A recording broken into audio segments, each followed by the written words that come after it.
Chers amis, lorsqu'on vient parler des difficultés de la vie, il y a un premier point auquel il faut être au courant.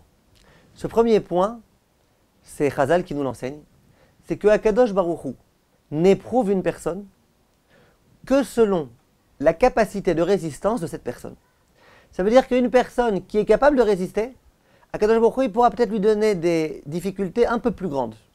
Une personne qui n'arrive pas à résister, qui n'a pas la possibilité, la faculté de résister aux difficultés de la vie, eh bien Hachem il lui donnera une difficulté beaucoup plus petite.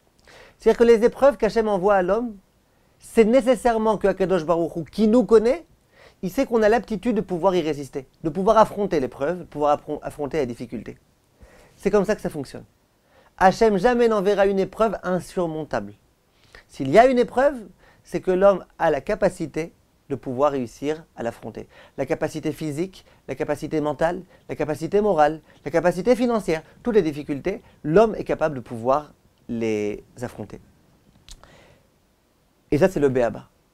Si lorsque j'ai une difficulté qui se présente à moi, je sais que je vais pouvoir, Bezrat Hashem, réussir à l'affronter, eh bien j'aurai les forces.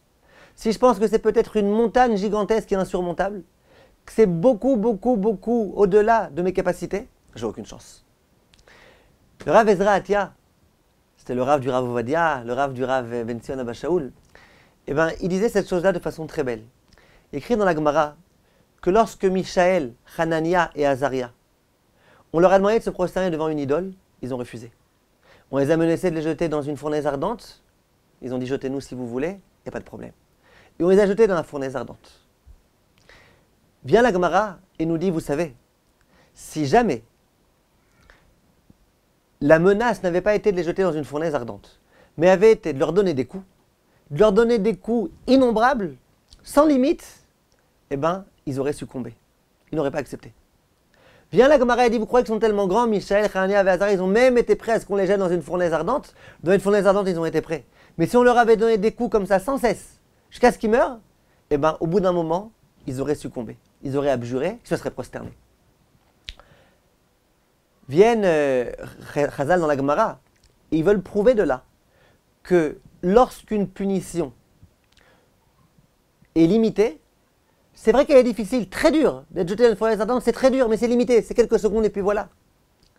Eh bien, c'est une difficulté qui est beaucoup plus facile qu'une difficulté, certes plus facile, mais illimitée dans le temps. Quand il y a une punition illimitée, je ne sais pas combien, c'est pas je te dis 39 coups et puis voilà. Autant qu'on veut, 100, 1000, 2000, 3000.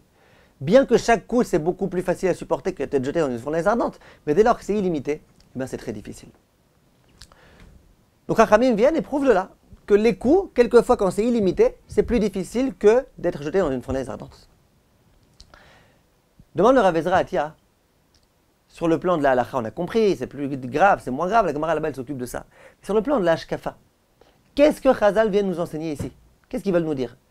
Ne croyez pas que Mishaël, Hanania et Azaria, ils étaient tellement grands. Pourquoi tu as besoin de me faire du Lashon Hara sur eux?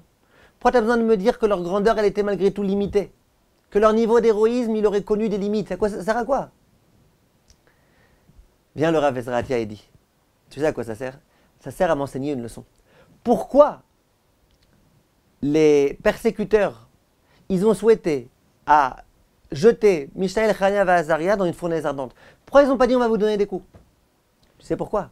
C'est parce que, étant donné qu'ils n'auraient pas réussi à résister au coup, eh bien, c'est la raison pour laquelle Hachem il leur a donné une difficulté qui est dans leur capacité.